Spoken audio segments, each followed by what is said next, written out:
अब भाई साहब ऐसी भी क्या वजह थी कि प्रेम को घर से भागना पड़ा? जब अनुपमा ऐसे सवाल करते नजर आएगी प्रेम से, जैसे उसे पता चलेगा कि प्रेम तो बेटा है ख्याति जी का जिससे मैं मिलकर आई हूँ, तो पूछते नजर आएगी कि क्यों भागे थे भैया, ऐसी क्या वजह थी, अपने माता पिता के बारे में हमें क्यों नहीं बताया, झूठ क्यों बोला? तो इन सारे सवालों का जवाब प्रेम क्या देता है, आज की इस वीडियो में उसी बारे में चर्चा करने वाले हैं। तो आइए आगे की कहानी से रूबरू करवाता हूँ। सो हे गाइस, मैं हूं कार्तिक और उस सीरियल की आगे वाली कहानी में ख्याति जी ढूंढते ढूंढते मंदिर पहुंच गई है और यही मंदिर में उनकी मुलाकात अनुपमा जी से हो गई और अनुपमा जी और ख्याति जी की दोस्ती हो गई।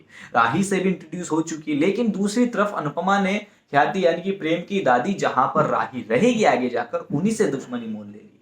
नहीं पता कि प्रेम की दादी है, फिर भी दुश्मनी मोल ले ली है और दादी जी ने अपनी निगाहों में अनुपमा की फोटो ले ली है कि भैया इस लड़की को तो या इस लेडीज को तो भैया कुछ ना कुछ तो करना पड़ेगा इसका, क्योंकि वो पैसों वाला घमंड, वो एटीट्यूड वो मेंटेन रखना है।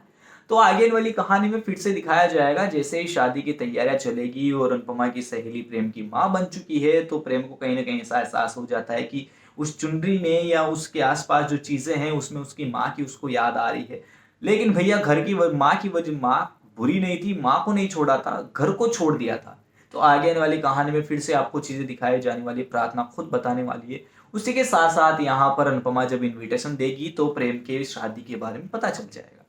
नाम प्रेम का है, हो सकता है मेकर्स लोग फोटोज का यूज कर ले इनविटेशन में या फिर नाम का यूज कर ले, तो कहीं ना कहीं इनविटेशन से यहाँ पर पता चल जाता है प्रेम की माँ को, प्रेम के घर वालों को, कि भैया जाकर देख लो, रिस्क मत लो, एक आधा परसेंट चांस हो सकते हैं कि यही वो प्रेम हो, नाम तो वही है।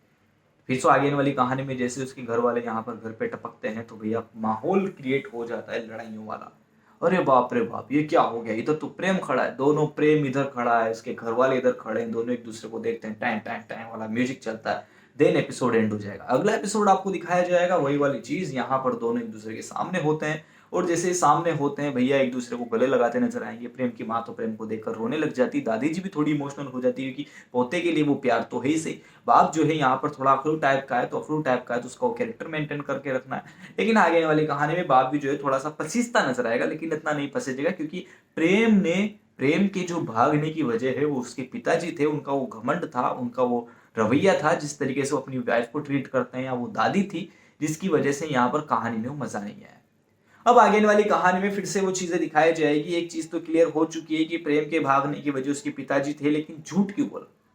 क्योंकि प्रेम नहीं चाहता था कि उसके घर वाले उसे ढूंढते ढूंढते आए, और उसी के साथ साथ प्रेम चाहता था कि वो अपनी फैमिली खुद बनाए, अपने पैरों पर खुद खड़ा हो, वो शेफ बनना चाहता था। लेकिन उसके घर वाले उसके अगेंस्ट गए। उसके पिताजी ने कहा कि भैया मैं इतना बड़ा जोहरी हूँ, मैं इतना बड़ा बिजनेसमैन हूँ, कैसा लगेगा जब मेरा एक ही बेटा यहाँ पर हलवाई गिरी कर रहा है, तो मुझे अच्छा नहीं लगेगा।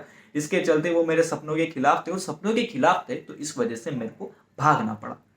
अब भैया प्रेम ने ये वजह बता दी। अब लेकिन कहानी में एक और ट्विस्ट आता है कि जिस बेटे को हलवाई नहीं बनने दिया, क्या उसके घर वाले हलवाई की बेटी को अपने घर की बहू बनाएंगे?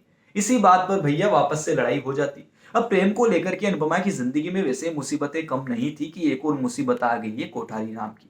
अब भैया कोठारी नाम की मुसीबत आ तो गई है, लेकिन भैया बहू को एक्सेप्ट करना पड़ता है, बिकॉज वो बेटे की जिद है और बेटा इतने सालों बाद मिला है, तो वो कहीं ना कहीं ऐसा आ जाता है कि चलो ठीक है यार। शुरुआती दौर में नहीं मानेंगे, शुरुआती दौर में कहेंगे कि नहीं ये हमारी स्टैंडर्ड की नहीं है, गरीब परिवार की है, ये हलवाई वाली काम करती है, तो इसको हम हमारे घर की बहू नहीं बनाएंगे। राही बैठ जाती कि भैया जो मेरा पैसा है या जो भी मेरे को पसंद है वो तो मैं काम करूंगी, उसमें मैं यहाँ पर कॉम्प्रोमाइज नहीं कर सकती। तुम्हें शादी करनी हो तो करो, नहीं करनी हो तो मत करो। लेकिन आगे वाली कहानी में फिर से एक ट्विस्ट पैदा हो जाता है। यहाँ पर कहानी में मजा तो तब आएगा जब प्रेम और राही की शादी हो जाती है, दोनों के घर वाले मान जाते हैं बेटे की जिद की वजह से।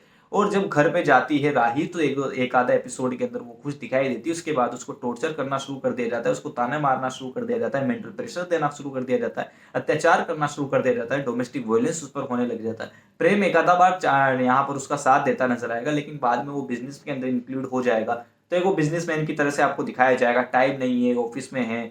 उसी के साथ साथ वो घर पर आता है तो राही उसे कुछ बता नहीं रही है। दादी यहाँ पर, राही और दादी यहाँ पर, जब प्रेम होता है घर के कोई सदस्य होते हैं तब तो खुश हैं, लेकिन भैया जैसे ही प्रेम जाता है यहाँ पर टॉर्चर करना शुरू कर दिया जाता है। अब भैया यहाँ पर राही का तो दिमाग खराब। अनुपमा को बताया तो अनुपमा के सामने तो राही तो बिल्कुल भैया राज ठाट बाट में रह रही है, एकदम पैसों वाली शौकत में रह रही है, लेकिन भैया उसकी तो हालत खराब है। अब कैसे अनुपमा इस जंजाल से अपनी बेटी को बाहर निकालेगी या फिर वो इसी में फंस के रह जाएगी, आगे वाली कहानी में क्या होगा क्या नहीं होगा, सारी बातों की चर्चा अगली वीडियो के अंदर करूंगा। तो चैनल से बनी वीडियो को लाइक कीजिए, चैनल को सब्सक्राइब कीजिए।